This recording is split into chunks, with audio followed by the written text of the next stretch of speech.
రెండు మాటలు చెప్పాలని నాకు మనసులో బలమైన కోరిక ఉంది. నాకు అంత ముందు నుంచి కూడా వారు తెలుసు.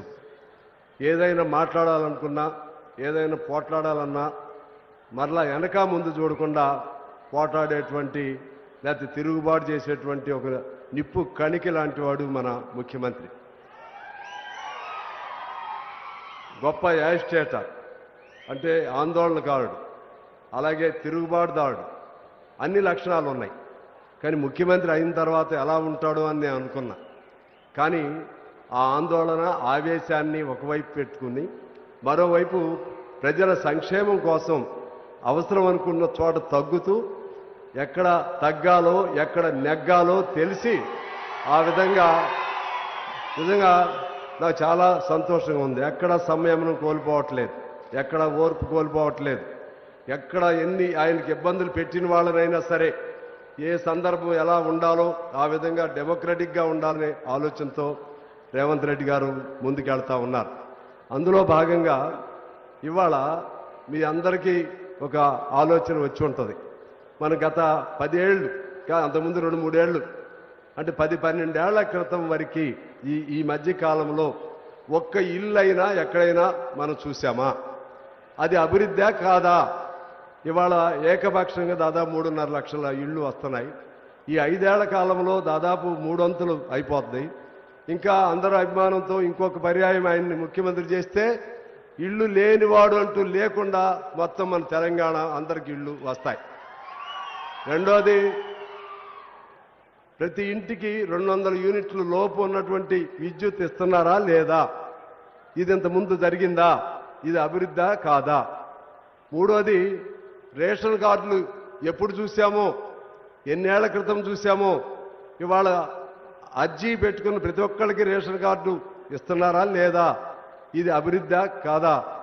అదేవిధంగా సన్న బియ్యం పేరుతో అయితే రైతులకు సంబంధించినటువంటి రుణమాఫీ దాదాపు 20,000 పైన కోట్లు చేశారు. ఇంక కొద్ది ప్రాబ్లమ్స్ ఉండొచ్చు, వాటిని పరిష్కారం చేస్తారనే నమ్మకం నాకుంది. దాన్ని కవరప్ చేసుకుంటూ భరోసా ఇస్తున్నారు. అదేవిధంగా సన్నబియ్యం ఇవ్వటం, ఇటువంటి అన్ని అభివృద్ధే కదా.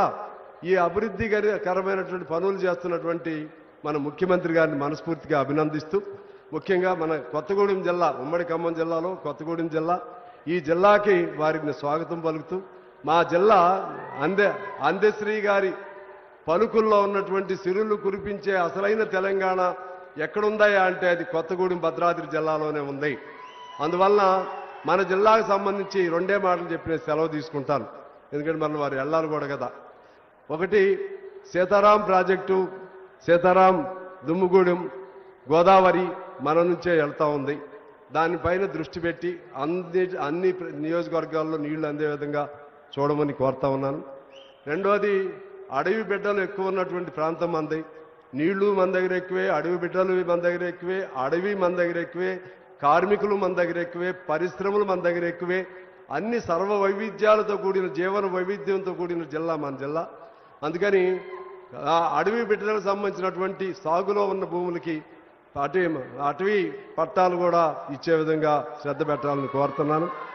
అలాగే మన ఈ ఇళ్లకు సంబంధించి ఎట్లయినా మీరు డబ్బులు ఇస్తా ఉన్నారు, ఒక అడుగు అటు ఇటు ఉంటే ఇవ్వట్లేదని అంటున్నారు. కొద్దిగా అది కూడా సరిచేయమని నేను కోరుతా ఉన్నాను. అలాగే ఈ జిల్లా కేంద్రమైనటువంటి ఇప్పటికే మనకి యూనివర్సిటీ ఇచ్చారు, కార్పొరేషన్ ఇచ్చారు కొత్తగూడానికి. అక్కడ మాకు ఒక బస్ స్టాండ్ అక్కడ ఉంటే జిల్లా మొత్తానికి అది కేంద్రం. అలాగే ఈ జిల్లాకే పేరు ప్రఖ్యాతులు వస్తున్న మన శ్రీరాముని భద్రాద్రి అయోధ్యని నిజమైన అయోధ్యగా యాదాద్రిలాగా తీర్చిదిద్దమని కోరుతా ఉన్నాను. అలాగే మా కొత్తగూడెంలో 800 మెగావాట్స్ ప్లాంట్ లాంటివి ఇంకా కొన్ని ఉన్నాయి. ఇవన్నీ సమయం కాదు, ఎందుకంటే కొత్తగూడెం అభివృద్ధి చెందితే కొత్తగూడెం జిల్లా మొత్తం కూడా అభివృద్ధి చెందిద్ది. అందులో భాగంగా ఇవాళ మా తమ్ముడు ఆదినారాయణ చాలా అదృష్టవంతుడు. చాలా నిజంగా మొదటి ప్రోగ్రాం ఇక్కడే ప్రారంభం అవటం నిజంగా ఆదినారాయణ అది శ్రీనివాసరెడ్డి గారి సహకారం ఉన్నప్పటికీ సంకల్పం ఆయనది ఆ విధంగా నెరవేరినందుకు అభినందన తెలియజేస్తూ, ఇదే సందర్భంగా మన రాజశేఖర రెడ్డి గారు సజీవంగా ఉన్నప్పుడు ఆయన భద్రాద్రి ఆనాడు ఉమ్మడి రాష్ట్రంలో అటవీ హక్కుల పత్రాలని మొట్టమొదటి ఇవ్వడానికి ఎంపిక చేసుకున్న ప్రదేశం భద్రాచలం. ఇప్పుడు టోటల్గా ఆంధ్ర రాష్ట్రంలో గృహ ప్రవేశాలకు ఎంపిక చేసుకున్న ప్రదేశం మన చండ్రుగొండ మండలం బెండాలపాడు గ్రామం. అందుకని ఆ విధంగా ఆ ముఖ్యమంత్రి ఈ ముఖ్యమంత్రి గారికి సారూప్యత ఉంది.